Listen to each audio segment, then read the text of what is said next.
ఈ యుద్ధ పరిస్థితి చూసి ఏం చేశాడు కరుణాకర్ గారు? తెచ్చిన తిండి అక్కడ పడేశాడు. తిండి ప్రాముఖ్యమా కాదా? చెప్పండి అమ్మా, చాలా ప్రాముఖ్యం. కానీ అవసరమైనప్పుడు తిండి కూడా ఓ ప్రక్కన పడేసి మనం పనిలో పడిపోవాలి. స్తోత్రం కలుగునుగాక. హల్లెలూయా. కొంతమంది లేచిన కాడ నుంచి కోడిగుడ్లు తినాలి, ప్రోటీన్స్ తినాలి, చెప్పండి ఇంకేంటి, క్యారెట్లు జ్యూస్ తాగాలి. ఇక ఇదే పనిలో ఉంటున్నారు. మంతెన సత్యనారాయణ ఒక ఆయన ఉన్నారు. మంతెన సత్యనారాయణ గారి వంతెనెక్కి అటుబడి అటు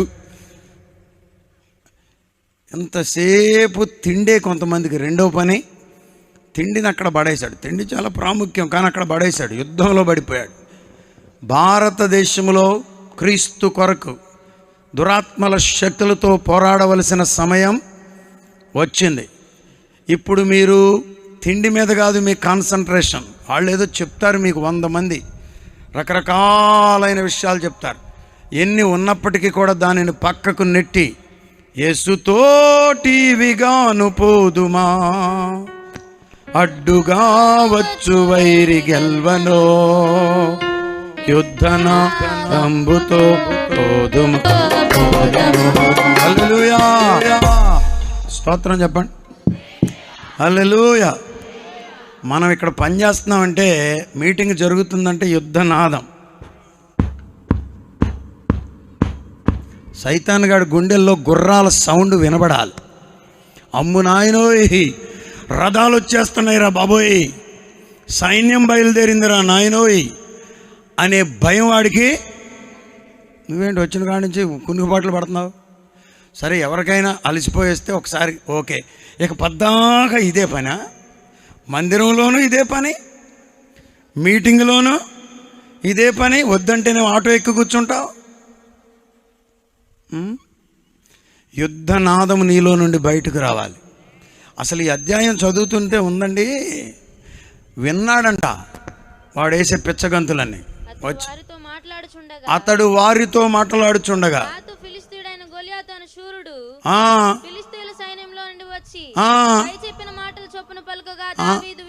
అదిగో దావీదు అప్పుడు దాకా 40 రోజుల నుండి విన్నవాళ్ళు 3 మంది ఉన్నారు. కానీ వాళ్ళందరూ వినడం వేరు. ఏది? గొల్లియాతు స్వరం. దావీదు వినడం. You are special in the sight of God. మీరు వింటే పరిస్థితులు మారిపోతాయి, మీరు కంటే పరిస్థితులు మారిపోతాయి.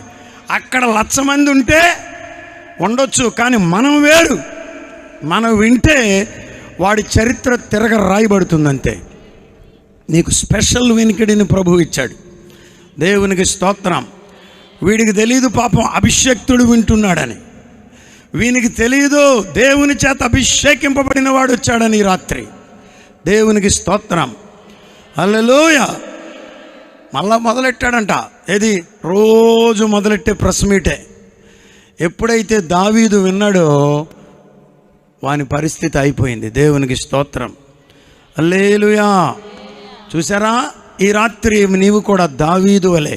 ఈ స్టెప్పులన్నీ ఏంటో తెలుసా? దావీదు అభిషేకింపబడిన దాని కొరకు. దేని కొరకు? ఆ దేశమునకు రాజుగా ఉన్నటి కొరకు దేవుడు దావీదుకి ఇచ్చినటువంటి మెట్లు అన్నమాట ఇవన్నీ. స్తోత్రం.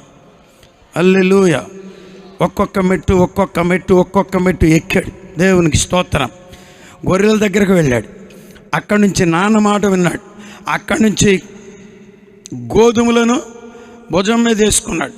అక్కడి నుండి యుద్ధ భూమికి వచ్చాడు. అక్కడ నుండి ఒక చోట కాదు అన్నాడు. ఎలియాబు అన్నాడు, ఒరే నువ్వెందుకు ఇక్కడికి వచ్చావు? ఓరి నాయను, నువ్వు యుద్ధం చూడటానికి వచ్చావు కదా, నీకు బాగా ఎక్స్ట్రాలు ఎక్కువైనాయి అన్నాడు. ఆగరా నాయన, యుద్ధం చూడటానికి ఏమి రాలవాడు. ఎందుకు వచ్చాడు? నాన్న చెప్తే ఈ మాట చెప్పనివ్వండి. అన్నదమ్ములను ప్రేమించి రొట్టెలు తెస్తే, గోధుమలు తెస్తే, జున్నుగడ్డలు సహస్రాధిపతికి అయినా కానీ మంచి కమ్మన వాసన వస్తుంది అనుకో. అరే అనయ్య, అసలు తమ్ముడా, మేము 3 తింటాం, 10 గడ్డలు ఉన్నాయిగా అని మింగరా వాళ్ళు. మింగుతారు. ప్రేమించి తెస్తే వీడు అంటున్నాడు, నీ హృదయము గర్వమును. చూసారా, బొవ్వెట్టేవాడిని అట్ట అంటారు. ఎప్పుడైనా గుర్తుంచుకోండి. మనమేమో సచ్చేటట్టు ఇవన్నీ చేస్తుంటే మనల్ని నిందించేవాళ్ళు ఉంటారు, బాధించేవాళ్ళు, ప్రేమిస్తే ద్వేషించేవాళ్ళు. చూసారా, అయినా ప్రేమించాలా వద్దా? శత్రువు పైకెగసి వేధించిన మిత్రువు కూడా బాధించిన